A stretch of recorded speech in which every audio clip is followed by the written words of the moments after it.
Dios les bendice. Qué bueno estar aquí para iniciar juntos, pues, una exploración bastante profunda de un tema que, híjole, nos toca a todos. La tentación.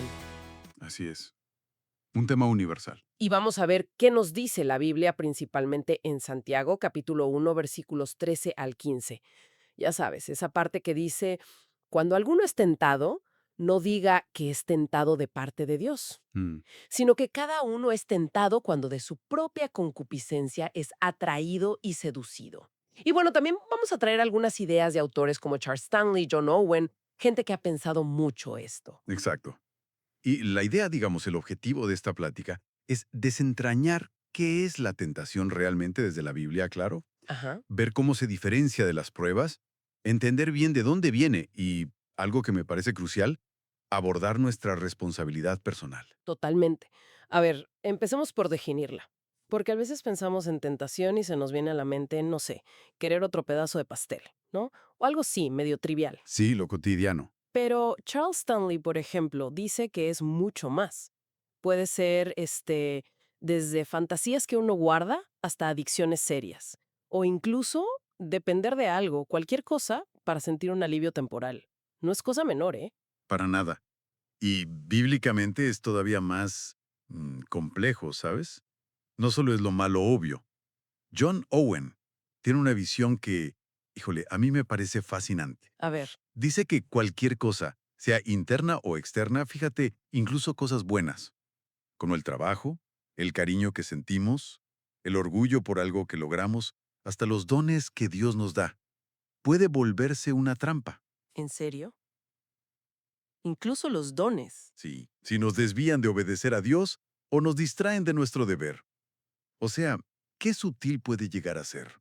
Uno ni cuenta se da a veces. Es verdad, eso sí que amplía el panorama. Y justo ahí creo conecta perfecto con Santiago, ¿no?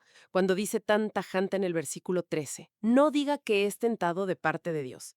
O sea, clarísimo, el origen no está en él. Definitivamente no. Y no es solo Santiago. Toda la Escritura resalta la santidad absoluta de Dios. Habacuc dice que es muy limpio de ojos para ver el mal. Es impensable. Claro, Dios no puede ser tentado por el mal, ni Él tienta a nadie. Decir lo contrario, como dice algún teólogo, es negar quién es Él en su esencia, su impecabilidad. entonces, ¿de dónde viene? Santiago lo dice ahí mismo. Exacto. Apunta directo a nuestro interior. Cada uno es tentado cuando de su propia concupiscencia es atraído y seducido. Esa palabra, concupiscencia. Suena fuerte, ¿no? Sí, y se refiere a ese deseo intenso, ese anhelo interno que nos jala, pero hacia lo incorrecto, hacia lo que no agrada a Dios. Y describe un proceso casi, digamos, biológico, ¿no? ¿Cómo? Dice que ese deseo interno, la concupiscencia, concibe, luego da luz al pecado. Y el pecado, ya crecido, consumado, engendra la muerte. Muerte espiritual, claro.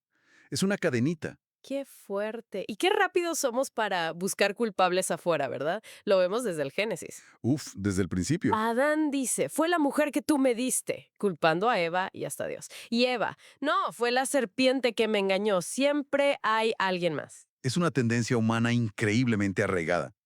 Y Charles Stanley ahí la clava, ¿no? Dice que mientras sigamos echándole la culpa a las circunstancias, a otras personas, que si el jefe, que si la pareja, que si la economía, pues nos quedamos atorados. Mm, Si uno no dice, ok, esta es mi debilidad, yo reaccioné así, si no asume esa responsabilidad personal, pues es imposible cambiar. Evadir la culpa cierra la puerta a la solución. totalmente de acuerdo. Ahora, hay algo interesante. Santiago usa la misma palabra griega, pirasmos, para hablar de las pruebas que nos refinan en el versículo 12 y de las tentaciones que nos llevan a pecar en el 13. ¿Cómo se entiende eso? ¿Son lo mismo o qué onda? Es una excelente pregunta. No son lo mismo, aunque la palabra sea igual. La diferencia clave está en el origen y sobre todo en nuestra respuesta. A ver, explícate un poco más. Piensa en una situación difícil, una enfermedad, un problema económico. Eso es una prueba. Viene de afuera. Dios la permite para fortalecer nuestra fe, para probarnos. Ok, hasta ahí vamos. Pero, ¿qué pasa adentro? Si ante esa prueba yo respondo con amargura, con desconfianza, si empiezo a pensar en soluciones deshonestas, ahí mi propia concupiscencia, mi deseo interno desordenado, está usando esa prueba externa para tentarme a pecar. Ah, ya veo. O sea, la circunstancia es la misma, pero mi reacción la convierte en una cosa o la otra. Exactamente. La prueba busca edificar. La tentación busca destruir. La obediencia en medio de la prueba produce crecimiento. La desobediencia, ceder a ese jalón interno, la convierte en tentación consumada y en pecado. Cada dificultad nos pone frente a una decisión. Entendido. Clarísimo. Pero esto me lleva a una pregunta todavía más de fondo, quizá. Si Dios creó todo bueno, y eso incluye a los ángeles, ¿cómo surgió la primera tentación? O sea, en Satanás mismo, antes de que hubiera pecado en el mundo.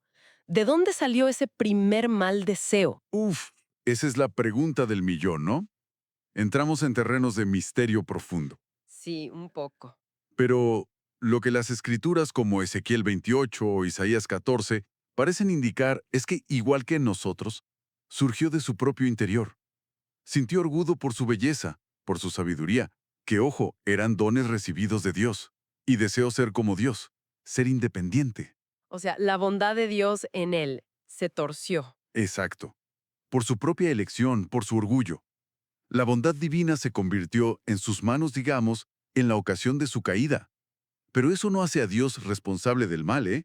Hay un libro, eclesiástico, que aunque no todos lo aceptan como canónico, lo dice bien. ¿Qué dice?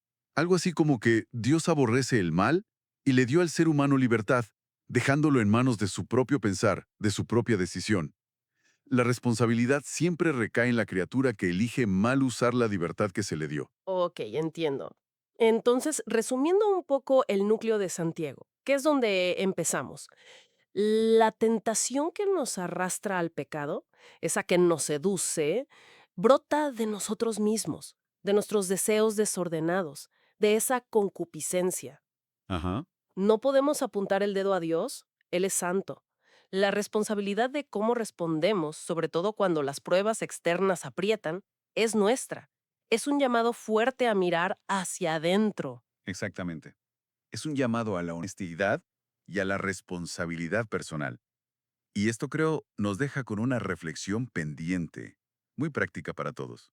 A ver, ¿cuál sería? Pues si ya vimos que nuestra respuesta a las dificultades, a las pruebas, determina si se convierten en escalones para crecer o en trampas que nos hacen caer, la pregunta es, ¿de qué maneras concretas podemos, en el día a día, cultivar conscientemente una respuesta de fe, de obediencia ante esas pruebas?